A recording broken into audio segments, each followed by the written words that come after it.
Hey,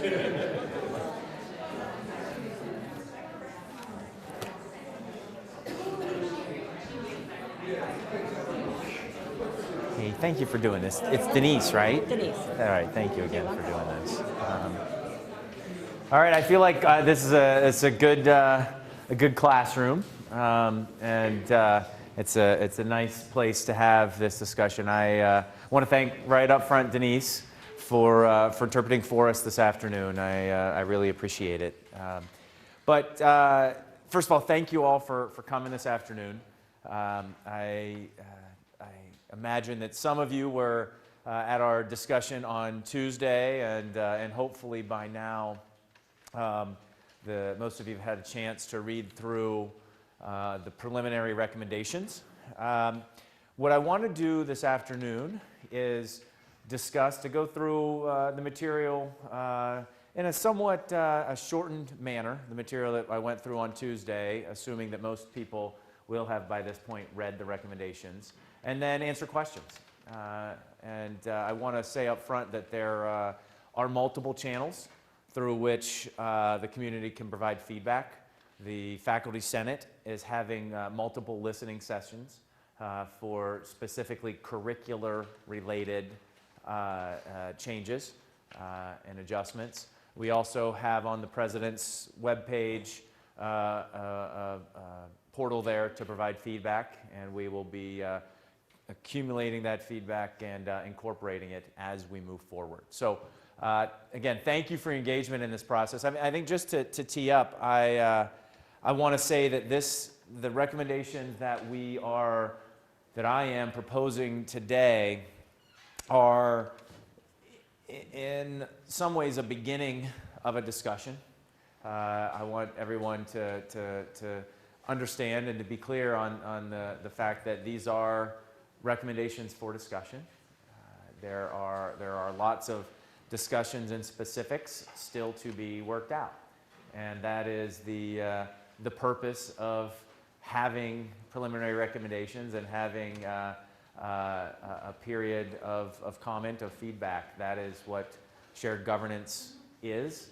And so when you see some of these recommendations, the natural tendency is to say, well, you didn't ask for our input on that. You didn't think, well, what'd you think of this? And it's like, you're right. That's what we're hoping to get now. And I really appreciate this campus's commitment to shared governance, this campus's commitment to engaging in this process and to making sure that we get this right. I also want to acknowledge that this is also not the beginning of a journey, right? What we're talking about here, this work, really stems from work that began more than 2 years ago with the Strategic Planning Coordinating Committee in 2016, with then in 2017, the work of the Academic Programs and Administrative Services Prioritization Task Force, the APAS Task Force, and then continued in 2018 with the work of the University Planning Committee that we reconstituted. I want to thank those who have been involved in these processes over the past 2 years. There has been an incredible amount of work, both by those who were on those groups, our faculty, our staff, our students, our community members. More than, I think, multi-thousand of points of feedback given during that process of the SPCC's work. Multiple 12, 16-hour days undertaken by the APAS task force. And then the UPC, again, just a mountain of work. And I want to thank those who have been involved in that. I want to thank the co-conveners of the University Planning Committee, our Dean of our Law School and Acting Provost, Paul Kurgis, the President of ASUM, Braden Fitzgerald, and then our library faculty member and Executive Officer of the UFA, Megan Stark. I also, as I said on Tuesday, it is important for all of us to acknowledge the work of Kelly Webster throughout this process. Kelly has been a workhorse for this community, and there's no one who cares more about our students in this place than she does. And I think this campus owes a debt of gratitude to all those who have taken part and are continuing to take part in shaping the UM of tomorrow. So what I want to do today, and I will try to be as quick and concise as possible, so we have enough time for questions. But I want to talk about the work of the UPC. I want to talk about and describe the recommendations, and then briefly talk about the next steps. And I want to say right up front that throughout this entire 2-year process, there has been one question at the core of all of these efforts. And that question is, what is best for our students and for the state of Montana? We have, as leaders at this university, an obligation to be great stewards.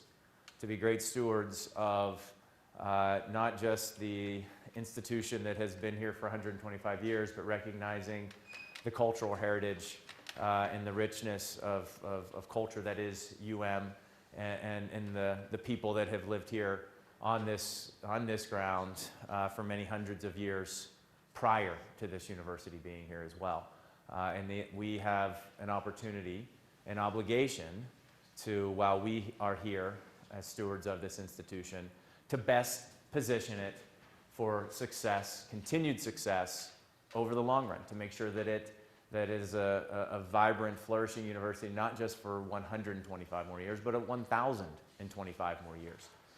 So it is with that at the forefront of our thinking that we have progressed through this process.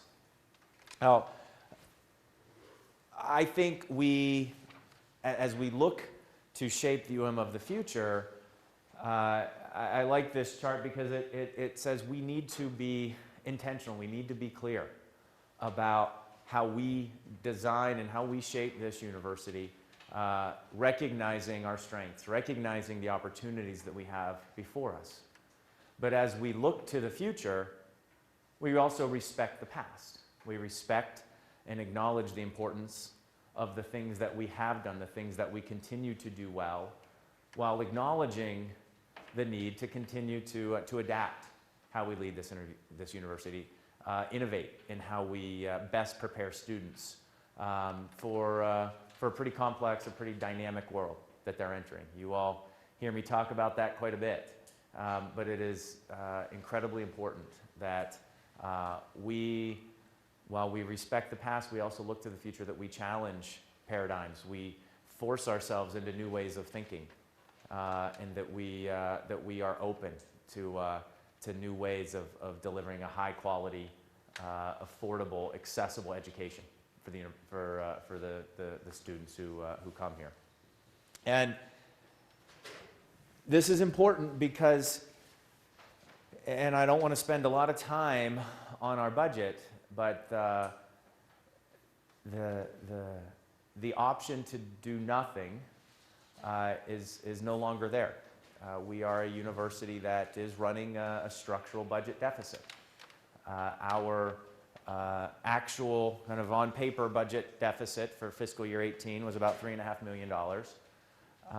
But as I did, I came in and I asked our financial team to help me understand, if you look at some of the costs that should be accounted for on the general fund, and if we look at the true operating revenues that we get through tuition and state support, and you compare those to our operating expenses, and you look at some of the known impacts over the coming years, what is the true magnitude of that deficit? And you think about changes in our millage rates, the need to have reserves at the university, making sure that we are accounting for instruction appropriately on the general fund, making sure that waivers that have been committed to students are accounted for in the budget. When you look at recognizing that it is important for our university to have in our budget funds for recruiting and retaining students.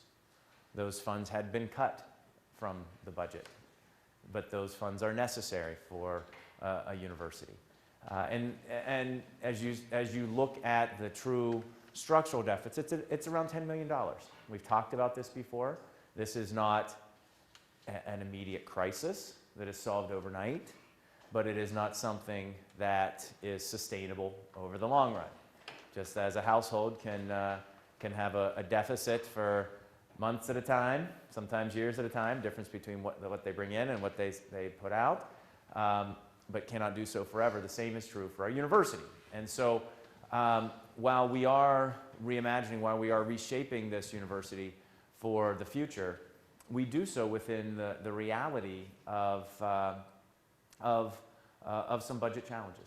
And that is a reality that we need to not ignore. And so as we've come into this process, and apologize for having to walk back and forth, I really asked the UPC to do two things in helping me three things and develop these initial recommendations. The first was to refresh our mission statement. So take a look at the mission statement of the University of Montana and make sure that we clearly and concisely articulate the mission of this university.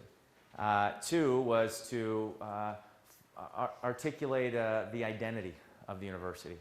One of the things that Paul Haber, who I see back here, and I have both said that North Star for the university, what is it that will define and shape the identity and distinguish this university in terms of how we uniquely deliver our education to students. And then the third piece was to look at our programs and to give us an assessment of both strategic fit and financial sustainability of our various programs. And so the set of recommendations that we'll talk through and that we've proposed are within those three broad categories. So moving first to the mission statement, and I understand that by now many of you will have read through it.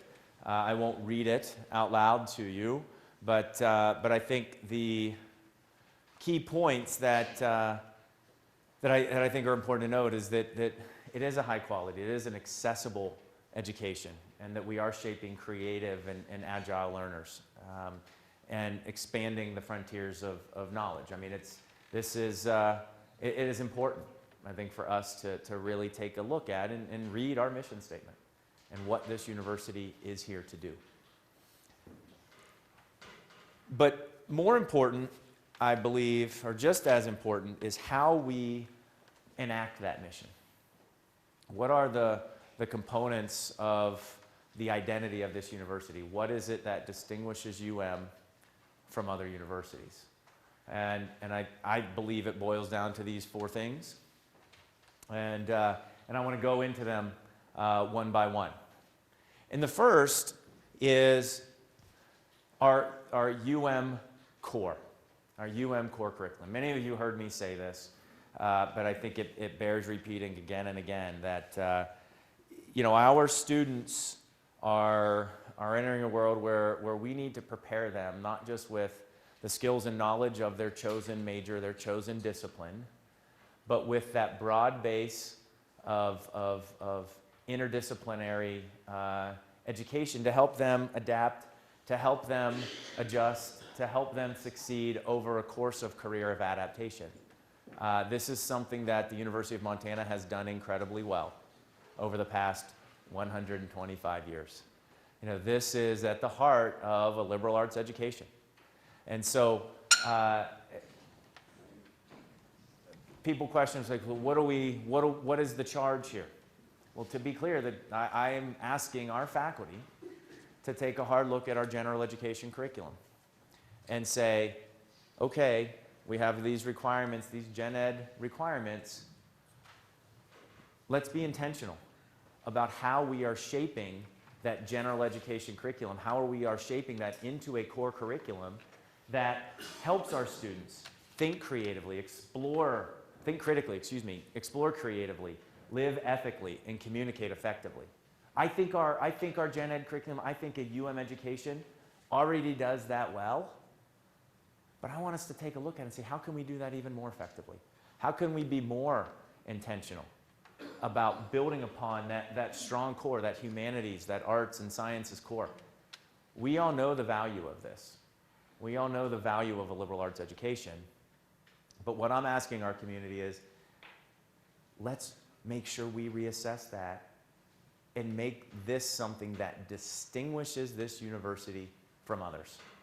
That says, you know what, you come to UM, and we can all look at that 18-year-old student or that 38-year-old student, and when they say, I want to study X, Y, or Z discipline, that we all can look them in the eye and say, you know what, we'll get you great training in accounting.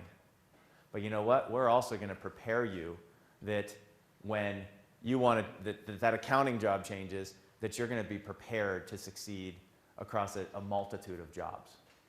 Because I'll tell you, when I go out and I talk to our alums, when I go out and I hear the stories of those who love this university so dearly, and they view it with 20 to 30 to 40 years in the rearview mirror, the thing I hear again and again is, you know what, my accounting skills were great. That got me into my job. That got me into that first job in that public accounting firm. But man, what I really valued was that UM education that helped me, in the case of Eric Sprunk, our commencement speaker, who said these exact words to me about 2 weeks ago, that those accounting skills were great, but what really helped me was that UM education. This is the same words that the former CFO of Microsoft, one of our alums, said to me in my first 20 minutes of meeting with him. We talked not about the accounting program that he generously supports. We talked about his freshman year history professor, the philosophy course that he took. How, yes, the accounting was beneficial, but boy, that core. And I believe this is more important today than it ever has been. And I think the UPC has done a good job of articulating a proposal for how our general education committees, how our faculty can relook at our core and say, how are we effectively helping our students in terms of building upon the ways of knowing course, which I think we've seen great success with, but expanding that to look at the ways of communicating, the ways of creating, the ways of living, the ways of encouraging intercultural competence and understanding that are so vital to a student's success. This is incredibly important for us. The general education curriculum should not be something that students check off just as a list of requirements. It should be something that differentiates this university. I think it does already, but I think it can be even more effective. So I'm asking our faculty and curricular leaders to take a hard look at the guidance and the guidelines are the wrong word, but the design imperatives, so to speak, for what our core curriculum ought to look like. That's a multi-year process. I recognize that, but this is the beginning of that multi-year process. The next piece, the next part of our distinction are these 6 communities of excellence. These are areas of interdisciplinary excellence, areas of existing strength for this university that align with both societal opportunity and student needs.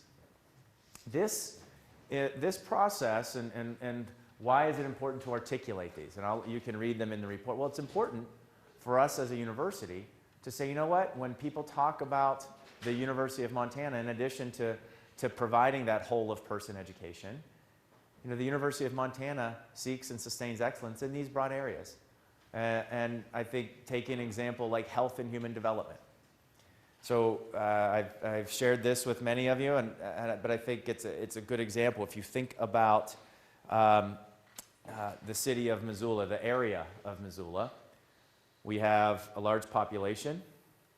It's the second largest city in Montana, next to Billings. But if you draw a circle in a 2-hour radius around Missoula, this is the Montana equivalent of a metropolis. So we have a large population. We have a terrific medical community, frankly, a medical community that punches above its weight class for this size of city. And we have a research university. You don't have the intersection of those 3 things anywhere else in the state of Montana. and frankly, anywhere else between Seattle, Minneapolis, and Salt Lake. And so when you think about that, that needs to be an area of distinction for the University of Montana. We need to plant our flag in being the Health and Human Development University of this region. And I could tell a similar story for each of those communities. The reason we're calling them communities is because in addition to planting a flag about the areas in which we will seek and sustain excellence, they also are intended to encourage and enable interdisciplinary work. So work on issues like water. So you think about water. Our Mansfield Center is having a water summit in a few weeks up near the Flathead, bringing in leaders from around the world to talk about important issues of water scarcity. Water is an issue that impacts hydrologists, microbiologists, forestry experts, ethicists. It is an issue with which our native cultures have great expertise and great interest. It is an issue that needs to be examined in an interdisciplinary way. And through the lens of environment and sustainability, we bring together efforts like that. And you can see these all intersect at the core. And this is a draft graphic. This isn't a marketing presentation. This isn't something that we're trying to pitch as a glossy brochure. This is a design principle, a blueprint for how this university can enhance one of our great strengths, which I believe to be the work that we do in working across disciplines. You know, many of you have heard me say in past presentations that often discussions at universities as well, is it the sciences? We have great sciences. Or is it the humanities? We have terrific humanities and arts. Or is it the professional schools? And I think that the strength of what I've realized is that our strength is in the and. Our strength is in our ability to work across disciplines, to prepare students, to address problems, complex problems, which, frankly, the most complex problems always exist at the intersection of disciplines. And those who can synthesize and work across and solve complex problems are those who have the biggest impact in this world. And I think this university is incredibly well placed to not just do that from a faculty research standpoint, but to equip our students to do that as well. The third point is a holistic focus on student support and student success. So our students are the lifeblood of this institution. We all know that. Our students come to us from different walks of life, from different pathways, with different abilities, with different cultural experiences. And this university, I think, core to what it has been and what it needs to continue to be, is a place that provides opportunity and social mobility. So one of the things you've also heard me say, and I just have to keep repeating it, we're not Harvard, we're not Stanford. We have programs that are better than ones at Harvard and Stanford, and I would tell you we give students an education that is just as good as one as you can get there, even better.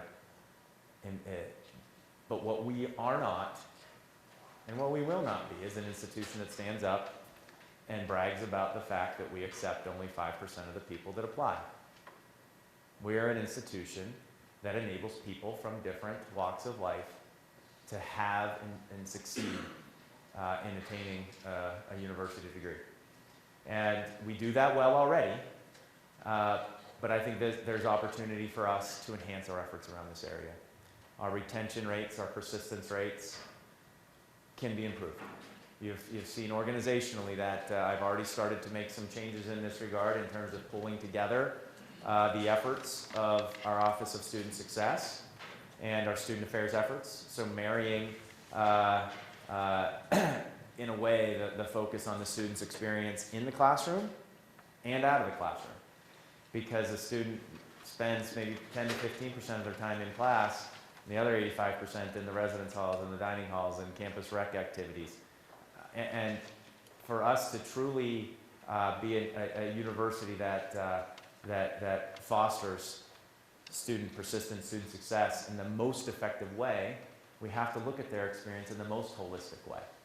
So I'm excited about what we've started and what the teams are already doing, but this is an area in which I think we have a lot of exciting work to do. And the final area is an appreciation of people and place. We are, I believe, incredibly blessed to be sitting here, especially on a day like today. And I'm really impressed we have this many people in the room when it's a day like today. But we are so fortunate, I believe, to be on a campus that continually ranks in the top 10 of the most beautiful in the country, in a place as special as Montana, in a community as engaged as Missoula. And we have some very exciting efforts ongoing with the city next week. And I hope many of you will attend portions of the Innovate UM event, where we're looking to work with the city directly in creating an innovation ecosystem that breaks down divides between the university and the city. And I believe that we have an opportunity to be a university that uniquely values the place in which we are, but also a university that uniquely values the richness of our people and our culture. This is, I think, you've heard me say diversity, I believe, is a strategic imperative for the University of Montana, because a diverse climate, a diverse culture, a diverse learning experience makes for a better learning experience.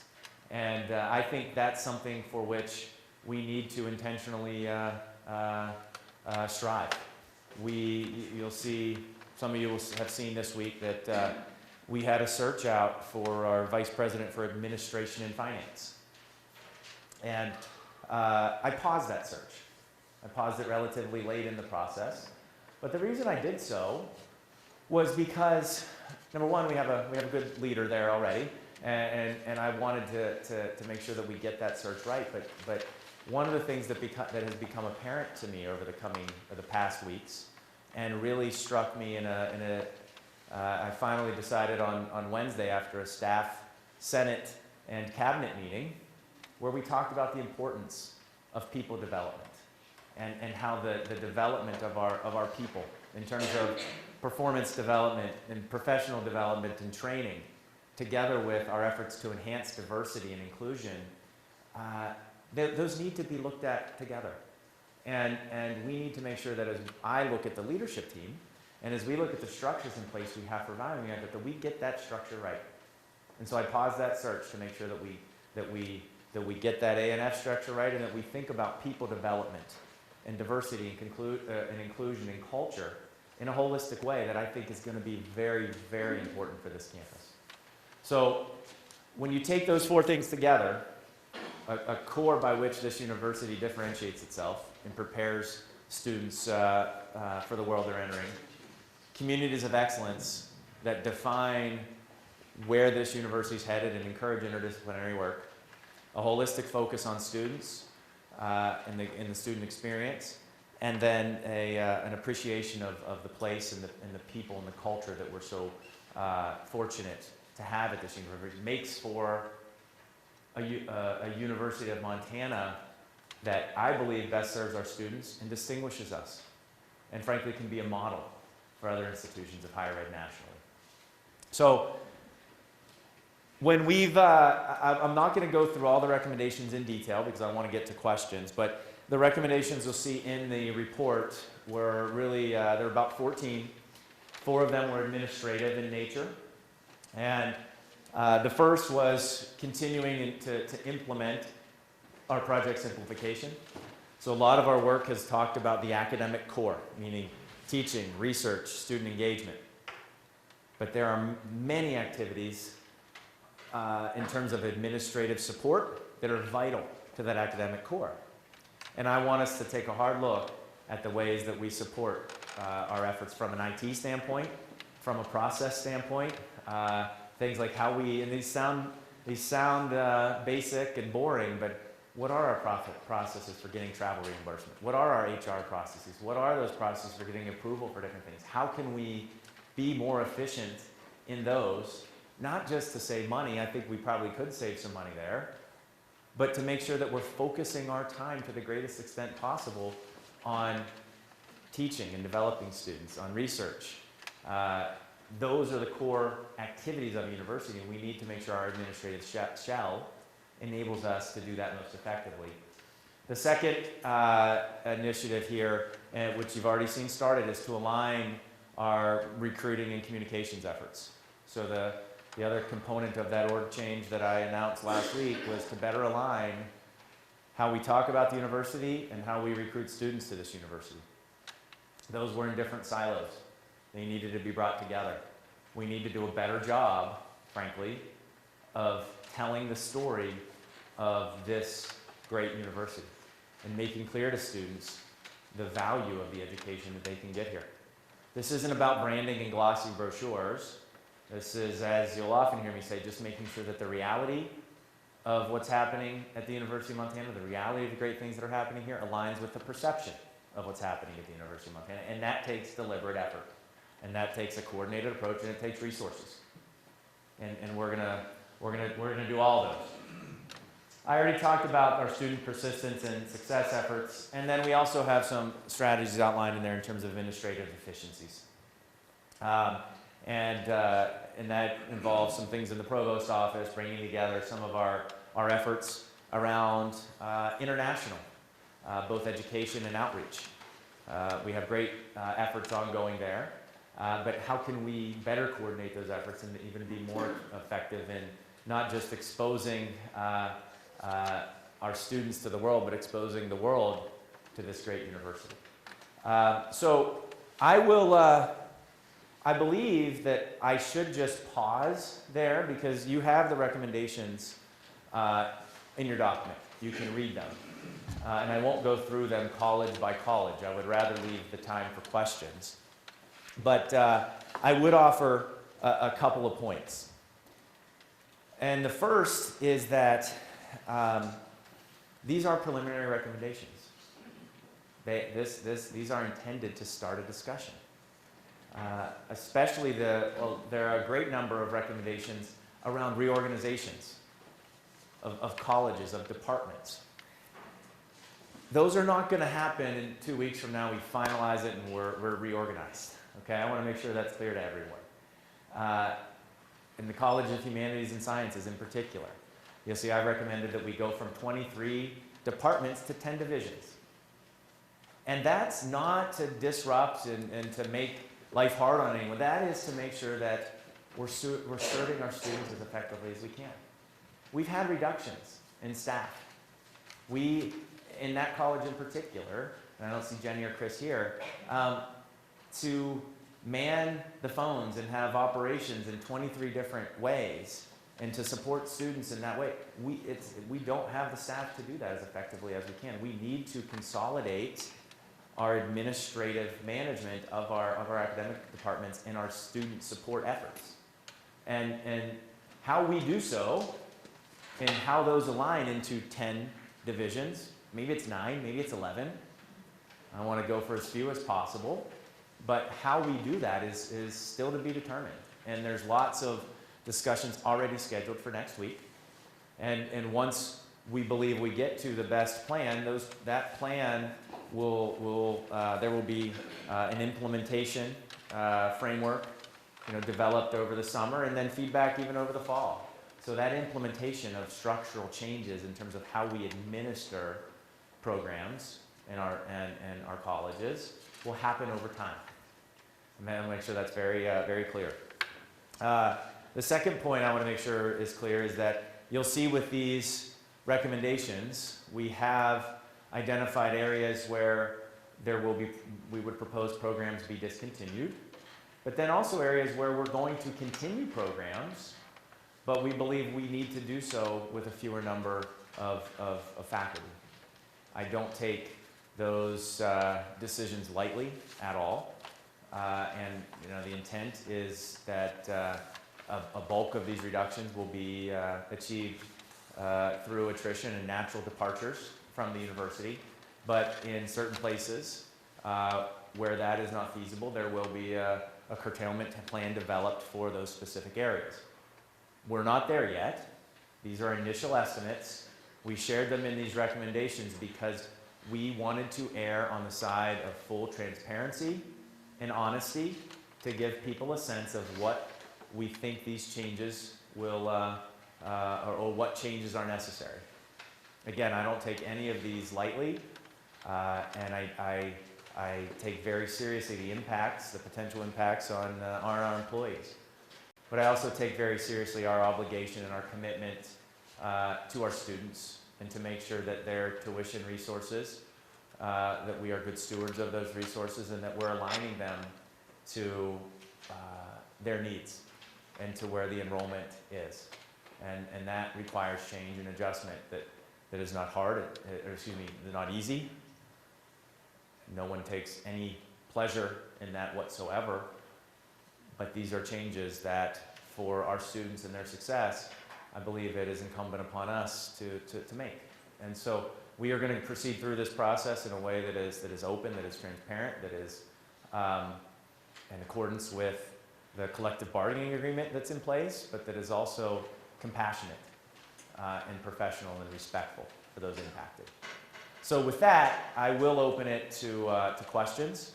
I want to make sure we get a chance to answer as many questions as possible out there.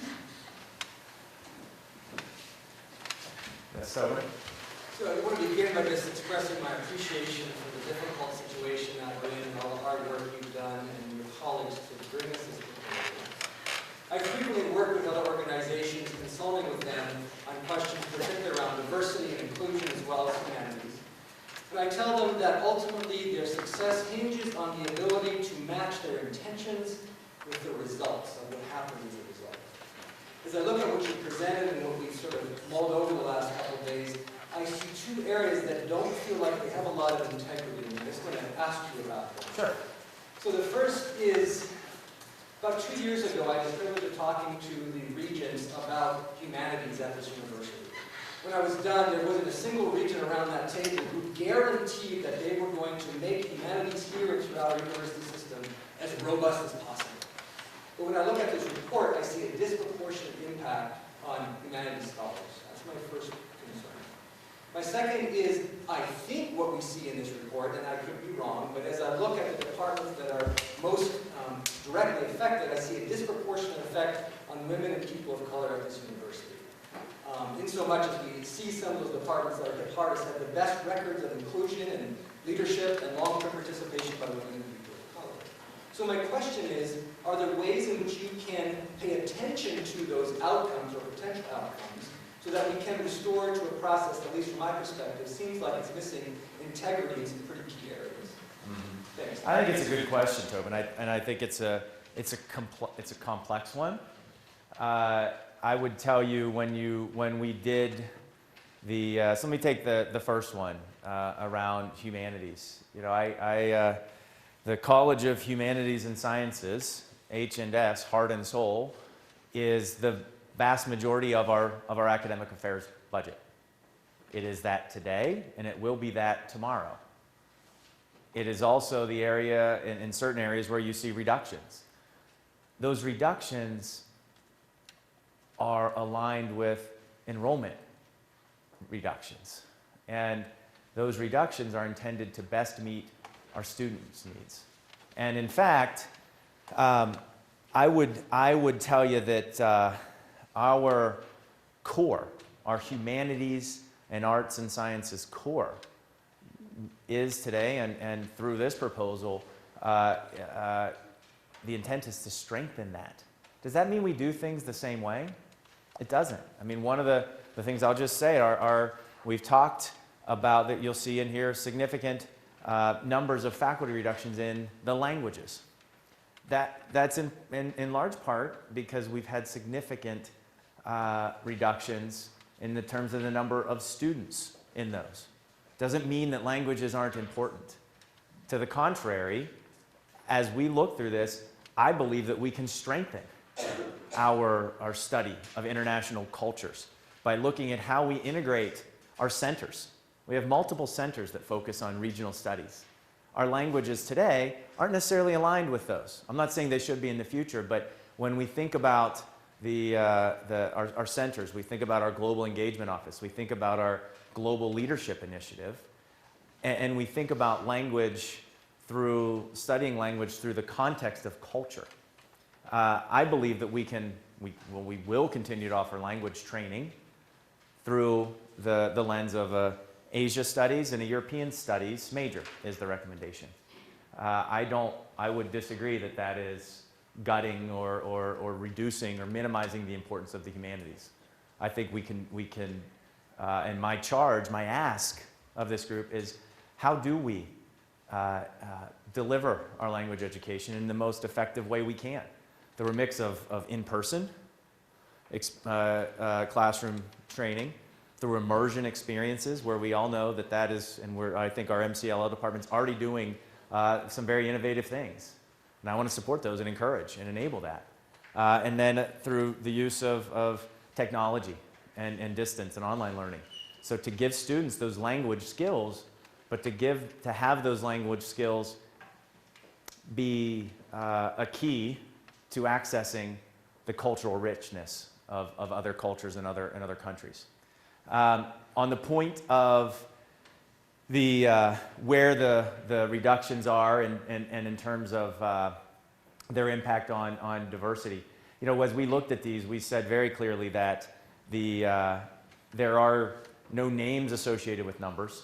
You look in disciplines. There may be people who are in one department but end up in another department over time.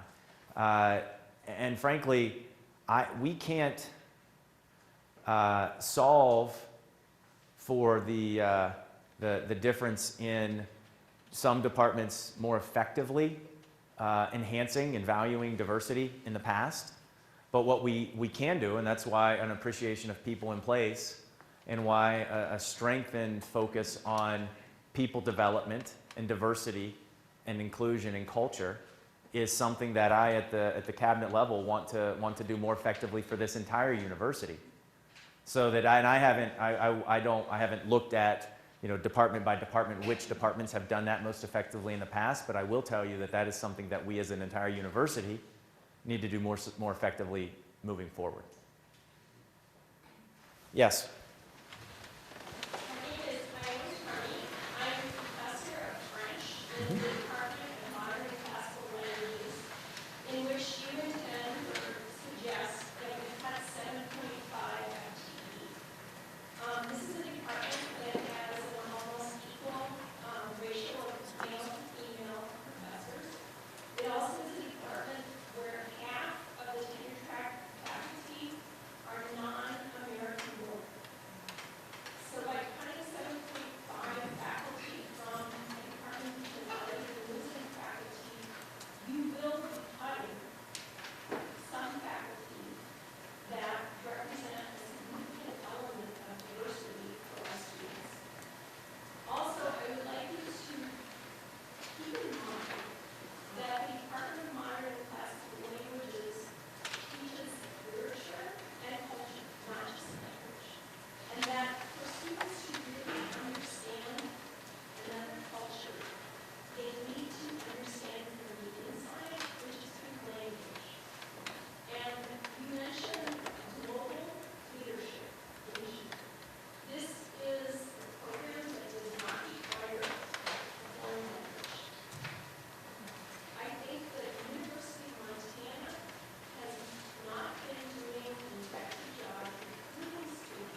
Well, I think that's something that we should look at. I mean, and that's something as part of this process, those are the types of recommendations on what should we be taking forward to the Board of Regents to make sure we can do that more effectively.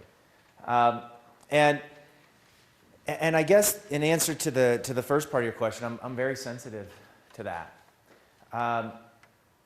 But I also recognize that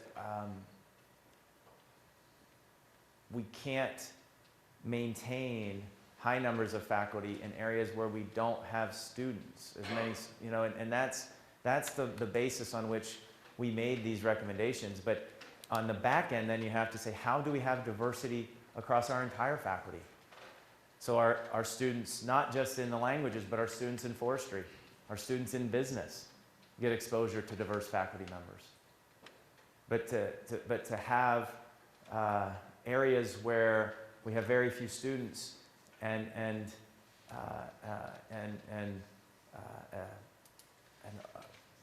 a lot of faculty, it's not fair to the rest of the students. I'd like to ask something. You mentioned 44% reduction in graduation rates, and I would like to know what that number is based on. How do you arrive at that number? In French, there's only a 12% drop over the last 5 years, which is significantly lower than the 30% university overall. So, I mean, we could talk to, and the data is all posted, and the data has been reviewed multiple times, and we can go through on a case-by-case basis the specific numbers and how those assessments were made. But I believe we've spent a lot of time both working with the deans, working with our data teams and throughout APASP, and here building upon some of the challenges with the APASP data and it's all posted on the UPCs, or actually on the president's page. So I don't know if you want to add to that at all, Paul, but.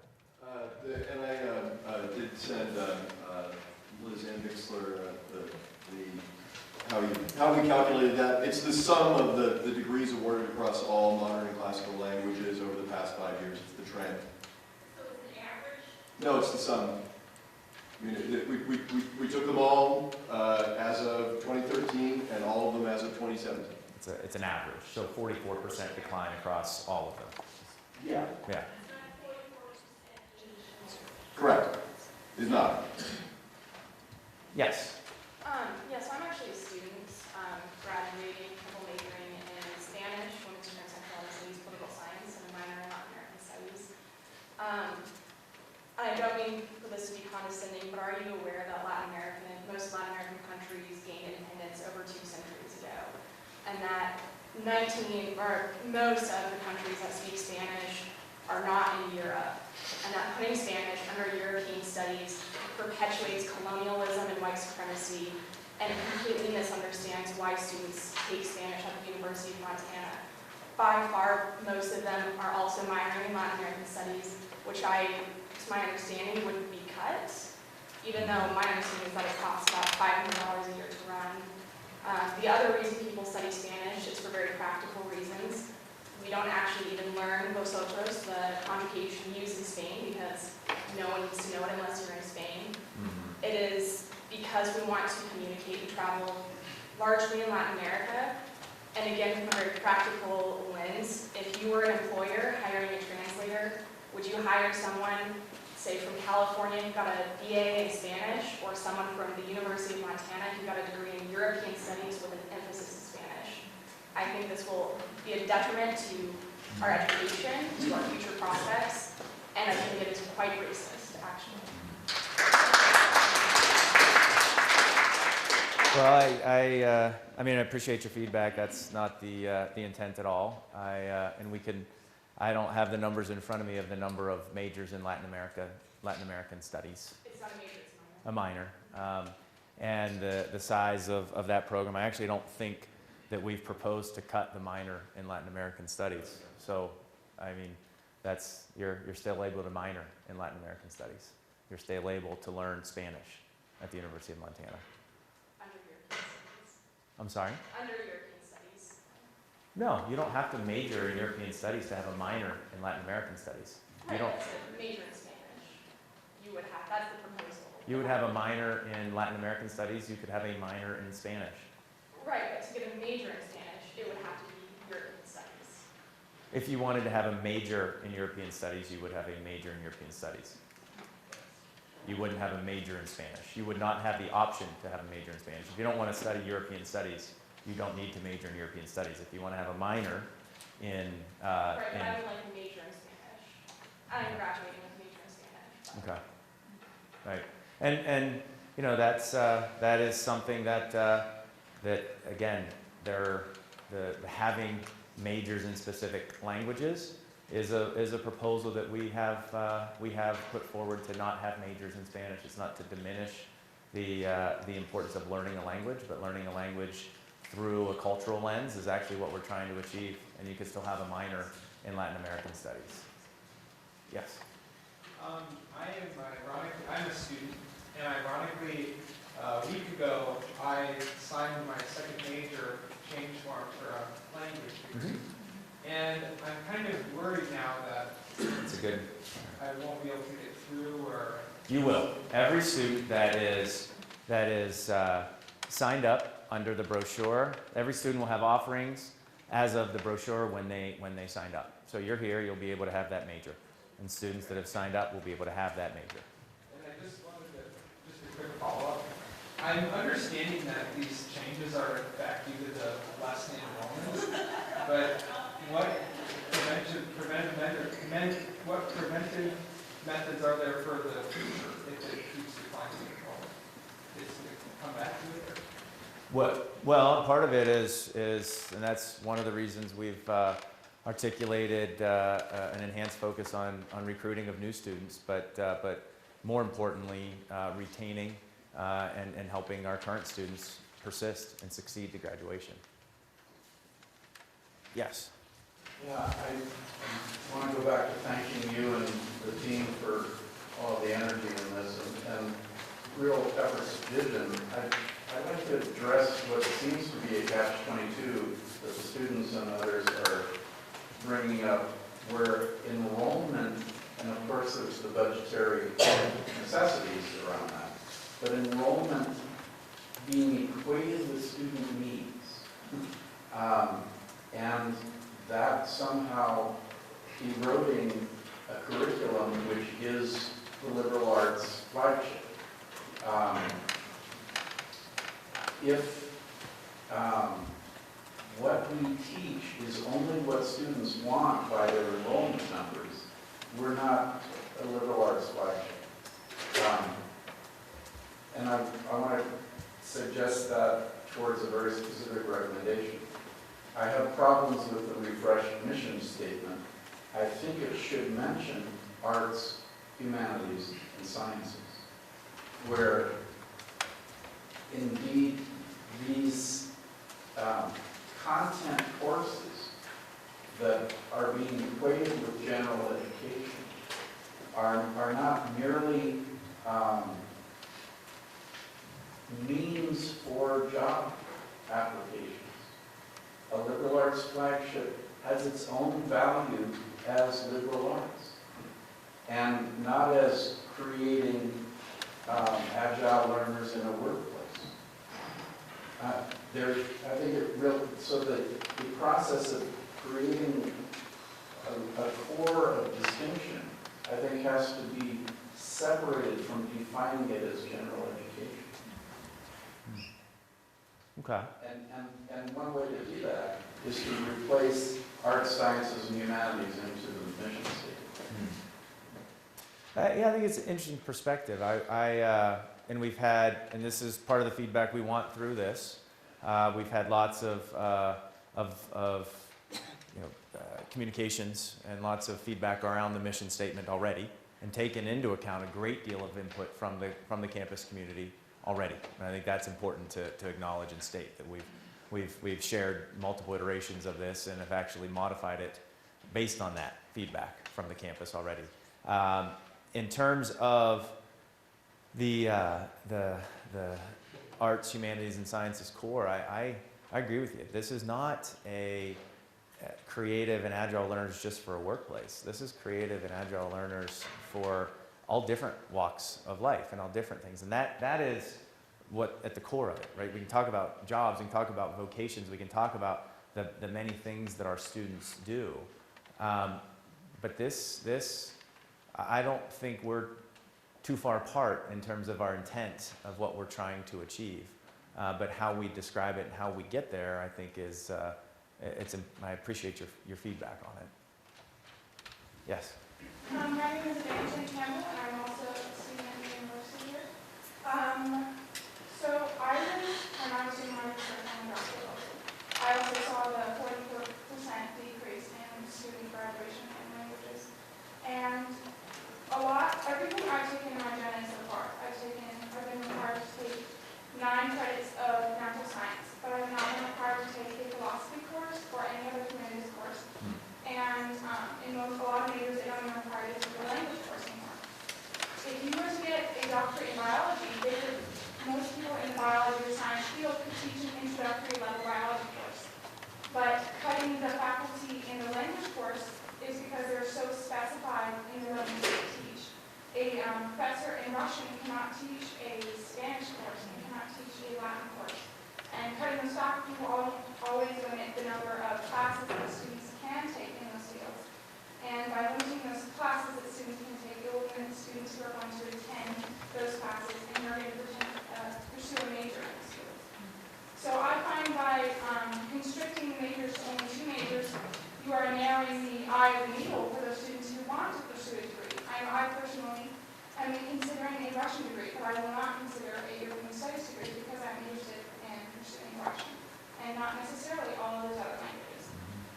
And I worry that by limiting faculty in these fields, there is limiting opportunities for our students, and obviously decreasing the budget that you require, but that these faculty are very specific to their area, and that cannot cover the other areas because they're being limited. And I'm very sensitive to that concern. I really am.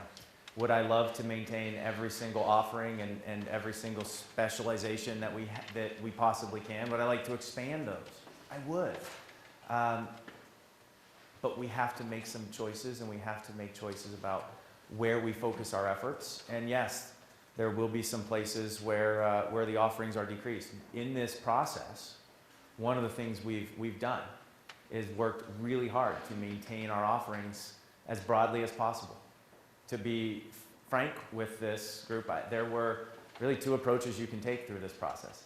You can cut a bunch of programs, or you can say, look, in these areas, we have to reduce the number of resources because we can still deliver them, we believe, with a fewer number of resources and still give our students as broad of options and specializations as possible, but recognizing we can't be all things to all people.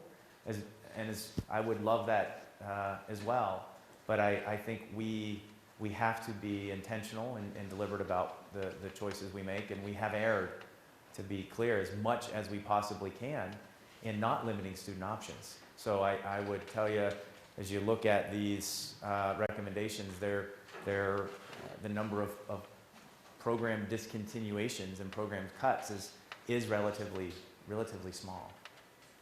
Yes? I know we have knowledge work on UP, and I know how incredibly difficult and time-consuming it's been. And I fear that with the short window between presentation to the VOR and now, that there's not adequate time to consider unintended consequences of this proposal.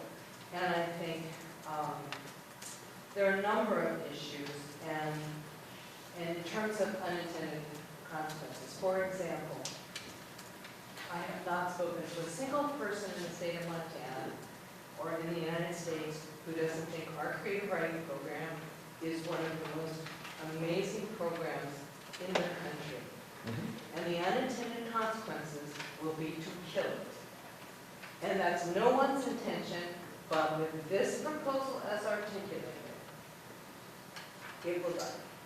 And so my worry is, from the English department, we look and we see the unintended consequences of reductions in our discipline. And I think we need to multiply that throughout at least the humanities and other areas that, and I think that Coffin spoke to this the other day, that it is like pulling a thread. And I think the time constraint is simply inappropriate for consequences of this magnitude. I think there's an opportunity here to be wildly creative and rethink the role of the university, but what it looks like from the proposal is that the rhetoric is of a liberal arts university and valuing the humanities, but the cuts look a lot more like Central Missouri and the University of Wisconsin and Stevens Point than they look like the University of Maryland, Baltimore County. And I would love to see us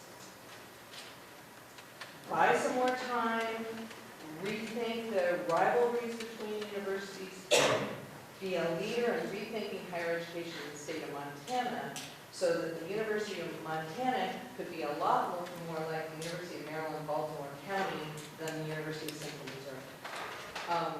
And I think it's going to require buying some time and rethinking the whole approach to strategy in a time of budgetary urgency.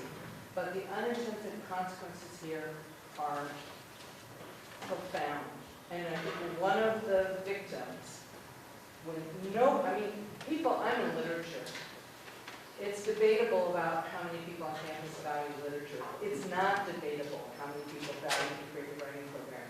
And we will be down to one full-time tenured member of the faculty in the fall and various part-time faculty, and that's not sustainable.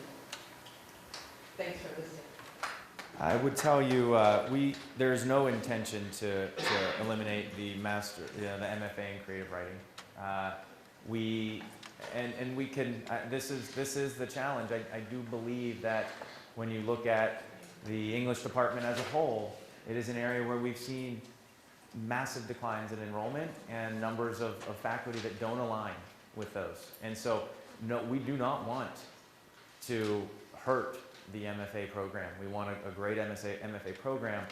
But I guess my ask to the department, and this is why it's a recommendation, is what should we do to strengthen that? Should we consolidate our other MA offerings? You know, should we eliminate some of the specializations where there's very few students?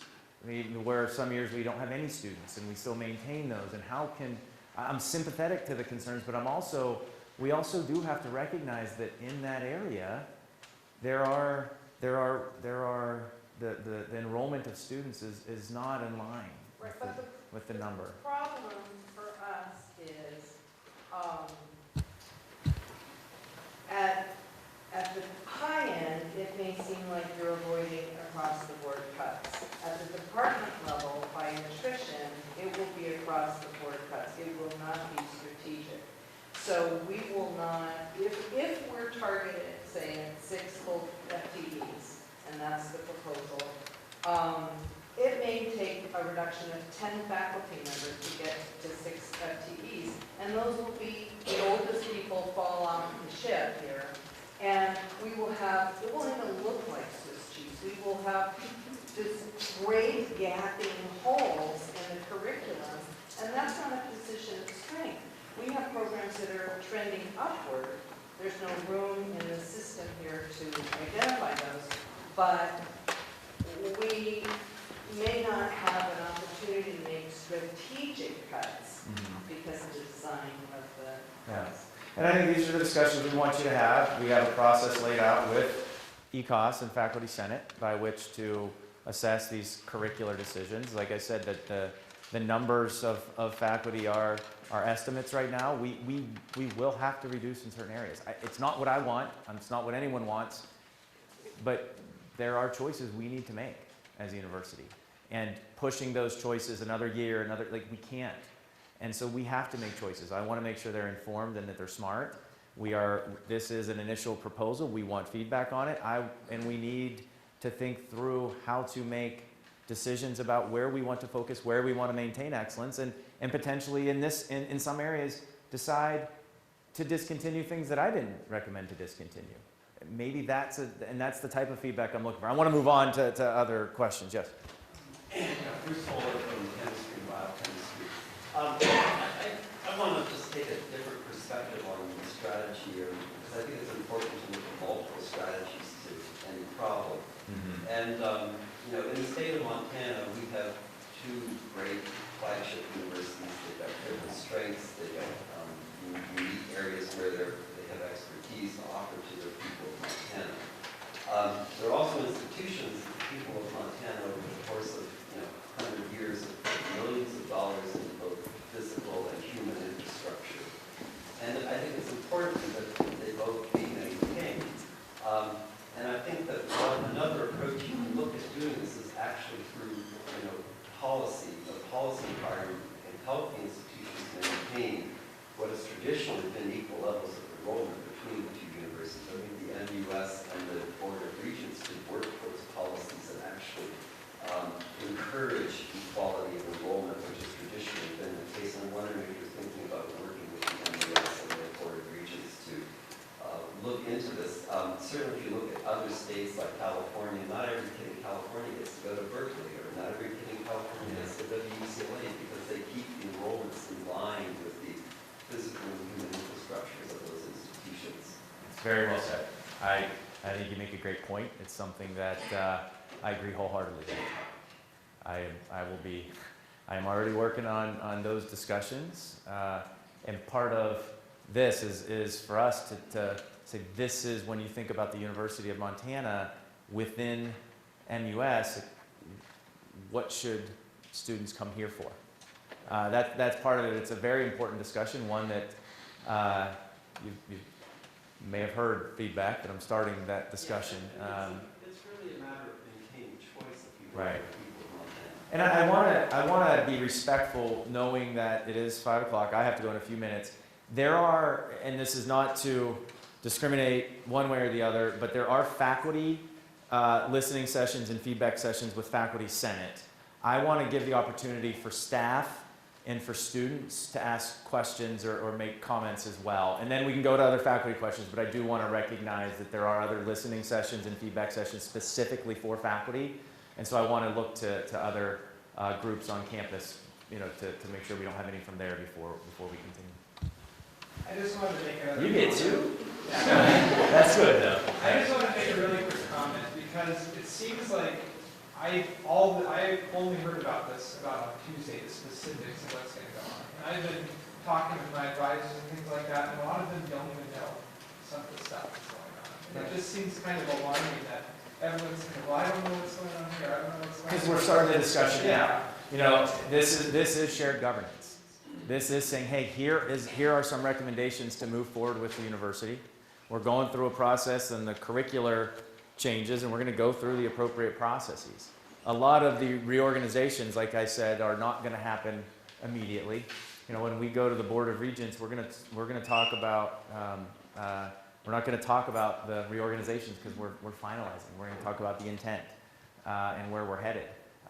But it's a good point. We don't want people to think that, yeah, all these final decisions are just made out of the blue. They're not. But to have a conversation, you have to start a conversation.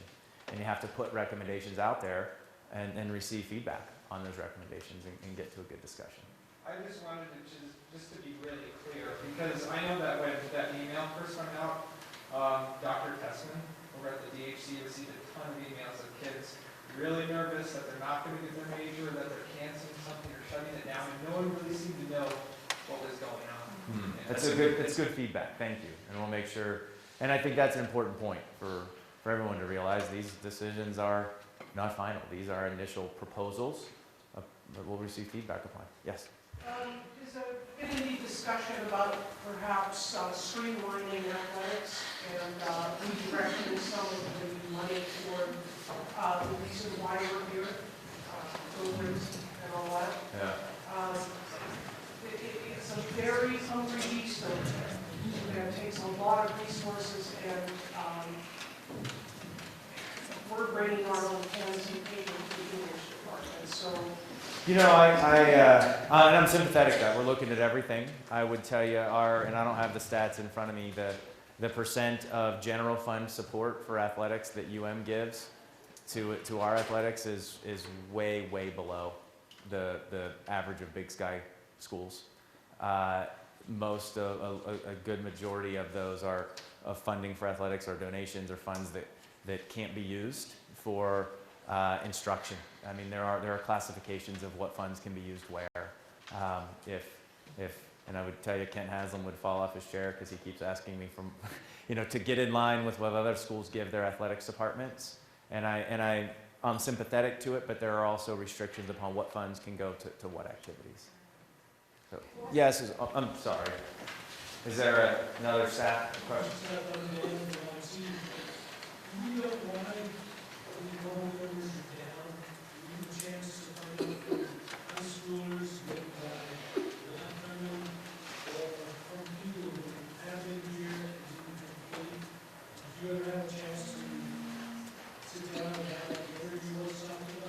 Well, I've had lots of dinners talking about that issue. I was in Kalispell yesterday and all last night talking to students, to folks up there. I think, there's multiple reasons, and I don't think anyone could tell you from a scientific basis what's going on in the heads of 17 and 18-year-olds in terms of their college choice. I would tell you a couple of things: that we have underinvested in our recruiting and marketing effort. We just have. We cut those budgets in order to not reduce offerings, to not do other things, and we've seen the impact of that. I think in addition to having fewer resources, our resources, I don't believe, have been as aligned and coordinated as they could be.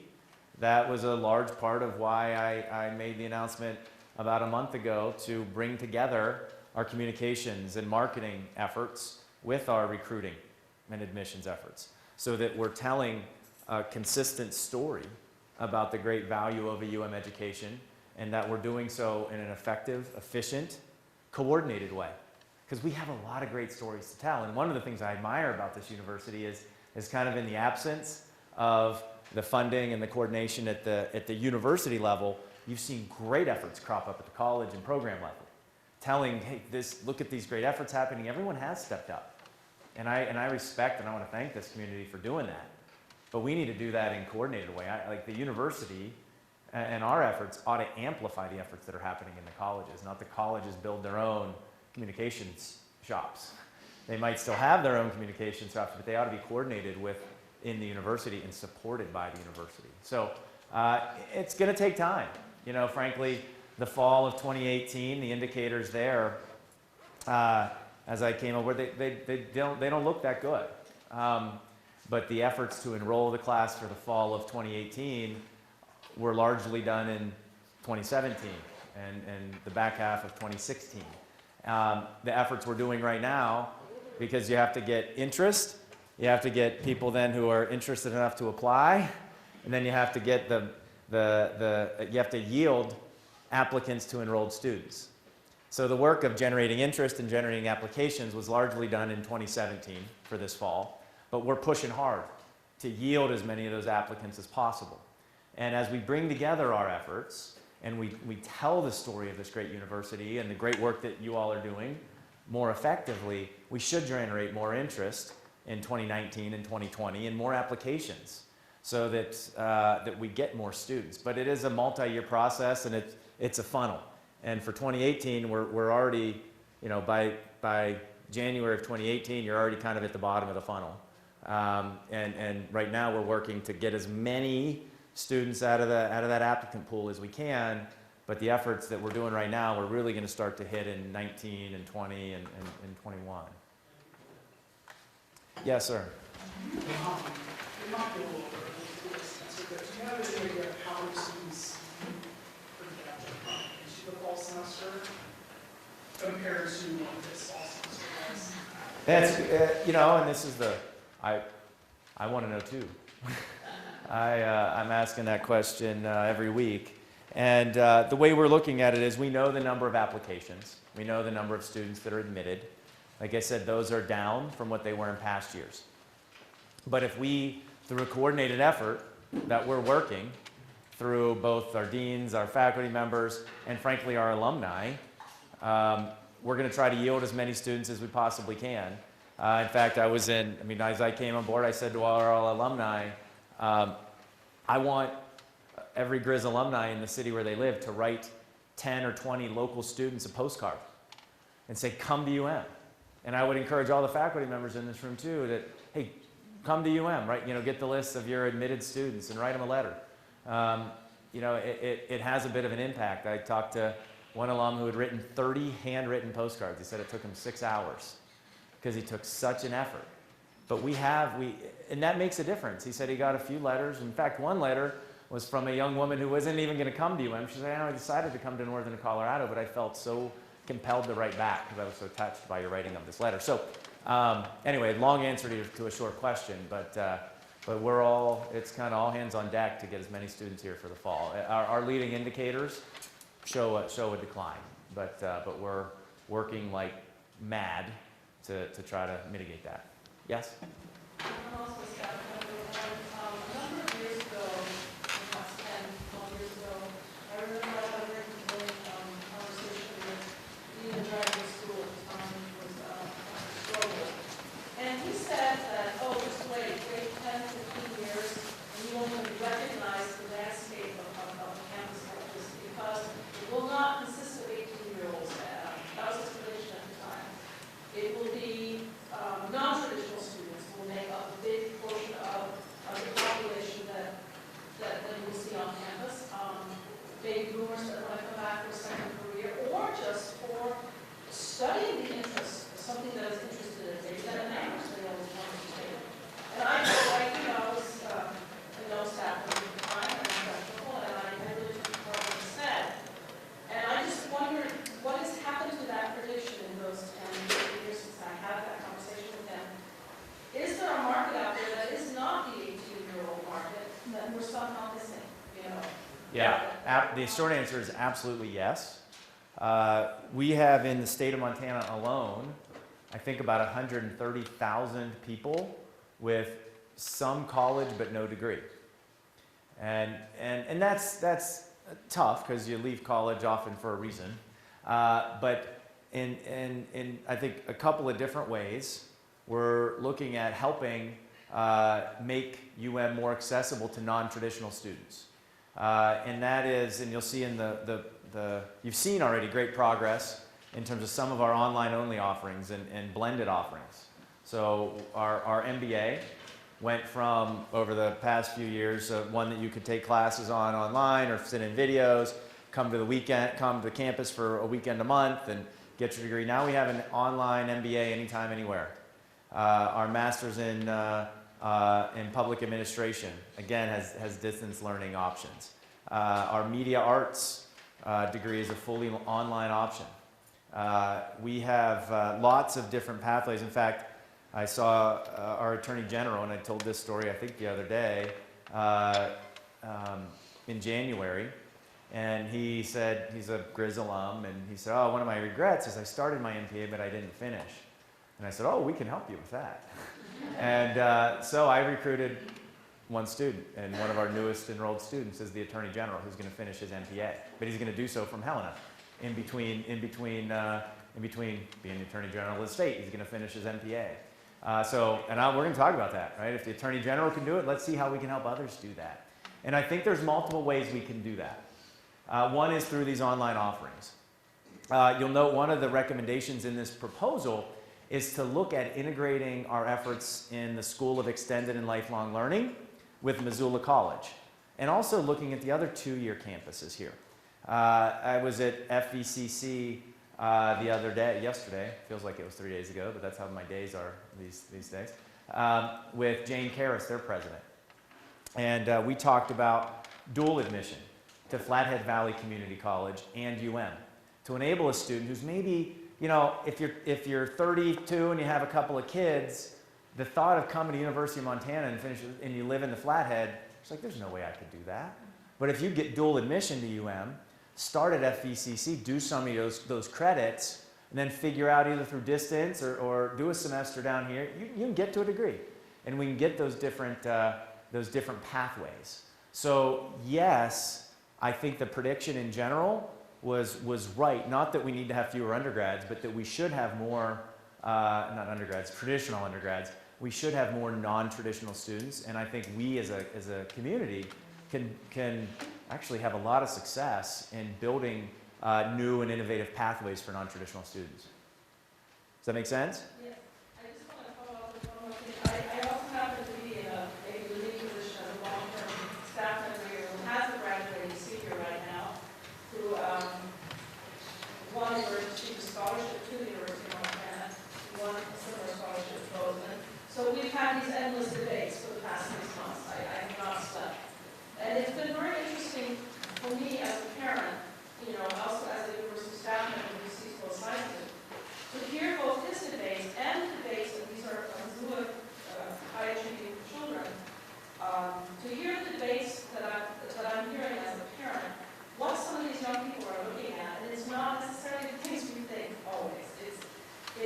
Sometimes it's quite superficial, and I've talked about in battle, especially with my son, that no, you don't need to look at these superficial things.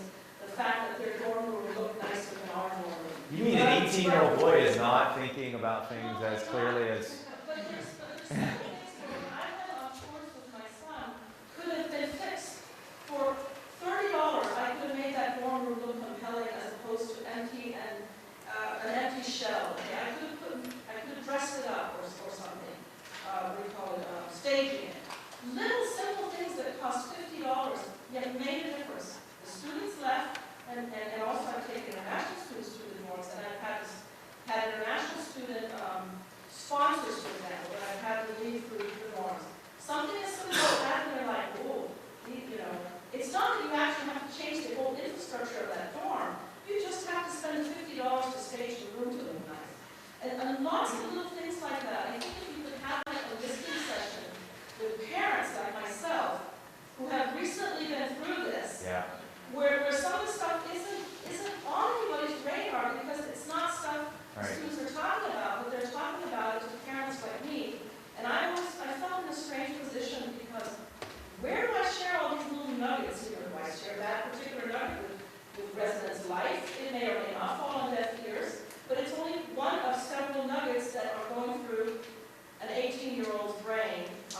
And yeah, so, as a parent, not as a staff member now, at a school board, but as a parent, I feel I have things, and so do co-parents that I know, that we could share about what goes on in those 18-year-old brains.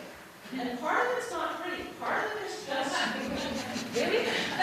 Part of it is pure peer pressure, Bozeman is the sexy campus right now. It's the one where, why would I align myself with something that's not necessarily up and coming or, and my son, luckily, we've tried to raise him to be a critical thinker, so we've been able to take that down a notch and look at it from a critical thinking standpoint and actually look at what he's majoring in and how wonderful this is. And there may be faculty members sitting in here right now that have been bugged by us in the last week or two because we've gone in to have these conversations about what is the quality of the program.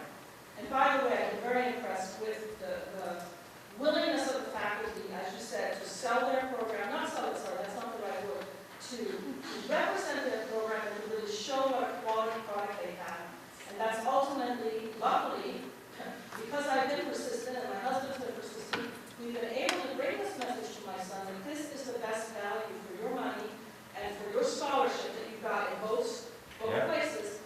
And it's also a quality education. But boy, the popular culture and streaming and weird things that I've had to fight against, and I don't think anybody's talking about that. Yeah. And so I want to add that as a parent who's just, coming off of that. So I think it's a great point. Is your son going to come? Can I call him? my son, he's on decision. I mean, it's been May 1st his decision, and I don't sleep at nights because of this, But yeah, you may call my son. Well, let me know if I will call him. The Honors College did a great thing yesterday. So did the people that were. All right. I'll call him. But you're not wrong at all. And I had a 2-hour conversation about this yesterday, and it's in terms of parents' feedback. It's actually something we talked about a couple of weeks ago in terms of forming a. We have an alumni association, having a parents association, not just to get that feedback, but a group to help parents talk about UM and give us feedback as well. It's something I'd like to create. I think we'll have to do that over the summer as we get this integrated vice president position in place. Because in the past, admissions was over here, and then marketing, kind of outreach, communications over here. Those things, I mean, we're all kind of reticent to use the term selling and marketing and branding, because it's not. It's such an important decision. But we need to give students the right impression. We need to be, when tours are walking around campus, like, stop the tour if you can. Tell people what a great place is. Tell them about your experience. Like, smile at people, greet them. When I have heard great experiences of feedback in the past 2 weeks of people saying, wow, I had this great meeting as a prospective student with a faculty member. It was fantastic. I've also had an email that said, wow, I was supposed to have this meeting with this faculty member. They blew it off and no one told me. And I'm not saying that's the faculty member's fault, but there's a disconnect somewhere. And that's a lost opportunity. That student went somewhere else. And you don't get that opportunity back. And so it seems petty, but like the physical environment. Pick up litter when you see it. Like, make the place look nice. I mean, this is part of, we got some tough things to go through. I don't minimize that, but we've got a great university, and sharing that with prospective students and families is critical. So I think I'd love to follow up, and maybe we can connect in the next couple of weeks at some point in talking about kind of a parents advisory group. Yes, in the back.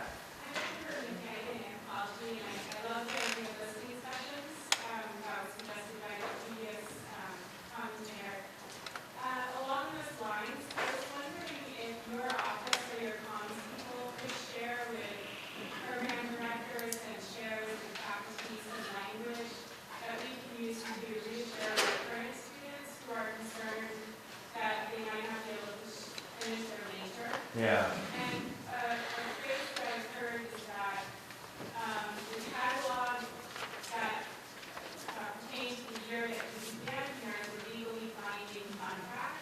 Mm-hmm. I'm a little reluctant to use that language because it sounds Right. like I might be, above my station a bit to say such a thing. So if we could just ask the language that we can use to reassure us we don't have any further attrition. Yeah, no, it's a great point. So, and we will get that. We're going to get out kind of some FAQs and language to that point. That again, the tough part of doing this in a shared governance way is you have discussions about things. You create uncertainty because there is uncertainty because we're working through it. So the alternative is going into a room and making decisions that are fully baked and then announcing them by fiat. That's not what we're doing, but we do. I think, Kimber, it's a great point to make. We have to be clear on it. And I met your husband yesterday, by the way. Yeah. So, yes. I just want to go back to the non-traditional student. I work at Bitterroot College. Mhm. And I was just wondering if there's been a lot of discussion on expanding some undergraduate online degrees because I see the counts on them. We've got, Yeah. since media arts was introduced, we've got 2 now graduating with their bachelor's in media arts, and they're working in the community. And Yeah. and Well, the got an reason- art degree online. Totally agree. I mean, there's a reason I chose John Harbour as our provost. Dr. Harbour was an associate provost for online education at Purdue. And he's learned the ways you can do that effectively and the ways that aren't as effective. And I think one of the Bitterroot's a great example. Bitterroot, Helena College, FECC, where you can think about those physical locations as portals to an education, where you can do some of it distance, but you can also have that in-person experience for certain things. Because it is tough to say, oh, I'm just going to sit in my basement and get a degree. Because you can do that from MIT if you want. They have an environment there where they're actually working in cohorts. Exactly. Yeah. So that's I think where. Facilitate that. Right. And they're beyond the 2 year. I mean, they stay a part of each other. And Right. so, that would be really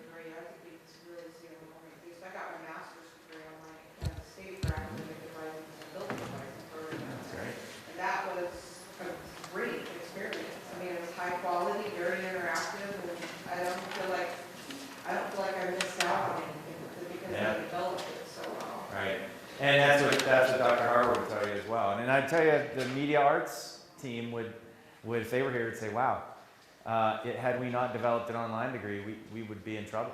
We've got 4 more on tap after this. That's great. Kate? First of all, I want to thank you for remaining upbeat. You inherited a very difficult budget, and I know it's hard to look at it, and naturally, we all kind of want to pick a fight with you, but I wanted to ask, and I think retention is one of the really important issues, and we haven't talked about it as much. And so I want to say to everybody how the Native American student retention effort by going to the powwow this week. Yes. They put great effort into it, and if they feel this is a friendly and open-minded place, it enhances their retention. So that's just a plug for the powwow. 50th annual, please, I gotta go. I'm going tonight, I'll be there, my family too. But the other question is just to kind of keep the cynicism of this process to a minimum. Can you give us some idea, like a percentage, how much of this plan are you willing? Are we just tweaking it, or are you really willing to re-envision some of these ideas around divisions and cuts and things? Absolutely, yeah. I mean, the divisions, for sure. I mean, I'm not taking the divisions decisions to the Board of Regents in May. I'm asking our deans and our faculty to have some good discussions this summer, or excuse me, before we get to the summer.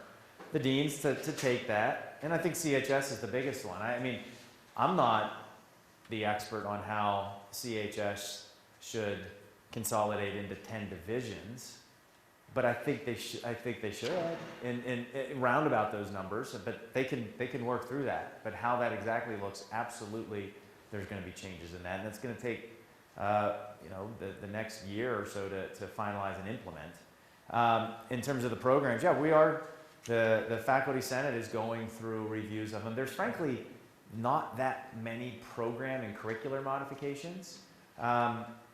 And then in terms of the reductions estimates, those are estimates.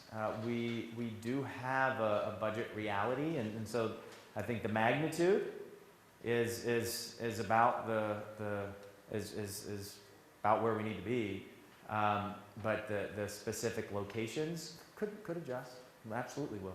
And again, a lot of this we're hoping to achieve through a lot of the reductions in terms of numbers. We're hoping to achieve through natural departures and attrition. And then as we need to, if we have to, we would go to a curtailment process. But I want the feedback, for sure. Yes? How close do these cuts get us to a sustainable budget? Well, pretty it all depends upon driving enrollment up too. I mean, if you think about that budget, if we say it's about $10 million, if we do nothing, there's natural inflation of about 700, 800,000 a year. So I'm telling you the specific numbers. So if we did nothing, our enrollment didn't change, and we sat here, that number would be 14, 5 years from now. So the idea of reducing costs reduces that deficit. It also reduces the base upon which inflation happens. But so the magnitude of the deficit, if nothing, gets to 12, call it. You do 5 of that through reductions in costs. But then if we can retain students, if we could increase our retention rates 10%, 10 points actually, that's a $4 million impact to the budget. And if we could get enhanced and greater numbers of students in here over time, that will obviously, and retain them at higher rates. So the majority of this, we're looking to attain through revenue growth. I mean, as in building this plan, we said, yes, there are areas where we have to cut. And we can't address this without cutting. But if we cut the whole way to that deficit, we won't grow. So we've got to push hard on recruiting and retention. And Kate's right. You're going to hear me talking about retention, because it's our biggest lever. And I think I hope you're seeing efforts starting around campus on that already in terms of re-recruitment for the fall. Did you two register yet for the fall? Okay, register, because if you register, you're in a drawing to win a $1,000 scholarship or one of 4 $250 Visa gift cards. So register before you leave. We want you back. But no, we have to grow. You don't cut your way out of this. We have to grow. Doesn't mean you don't have to cut, but growing is the majority of the way we get out of the structural deficit. Yes. Yes, Charlie, in the Department of History, and this is a comment, it's not really a question. Since this is a draft proposal, I wonder if there's a way to uncouple the fiscal austerity piece from the roadmap for the future piece. Because I appreciate, we all appreciate the magnitude of the problem. I remember that number 131 million. I remember when the operating budget for the university was nearly double that, and that wasn't that long ago. So I understand we have to start somewhere. We have to start somewhere, and I understand that, maybe we have to go backwards to go forwards. But what I would like to believe is the intention here is to get us to a place where we are stable again, so that we can build fiscal infrastructure, begin with fiscal infrastructure that might maybe get us off the hamster wheel of enrollment dependency, which, Bozeman is on as well as we are. I mean, they're not really that much better off than we are. They're at the mercy of these demographic trends. Mm-hmm. So, basing all this on enrollment is, I just think it's crazy. And if it takes 20 years, the whole 20 or 25 years that you're here to do that, I can believe that. But I think it's something that's really necessary so that someone can come here and major in Spanish and not have to go to Bozeman to major in Spanish. I mean, wrap your head around that. I can't believe that that's what you want. So I mean, that's there's so many other things I could say, but this is a lot to take care. Okay. And I'm really sorry. I have an employee that's departing, and her departure ceremony started 20 minutes ago, so I will have to go. And I really should go. I would love to stay here, and I will continue to have discussions, and we have channels for feedback. I really do, and it is a genuine process of feedback and adjustments to these initial recommendations. And I appreciate your taking the time to be here. I appreciate your direct feedback, your honest feedback. These are tough discussions, and they're ones that I appreciate very much. The respectful way in which this campus is having these discussions. They're not easy. They're not fun. But we are all proceeding into this with positive intentions. We all want what's best for this university. We all want what's best for our students. We may disagree at times about the best path to that.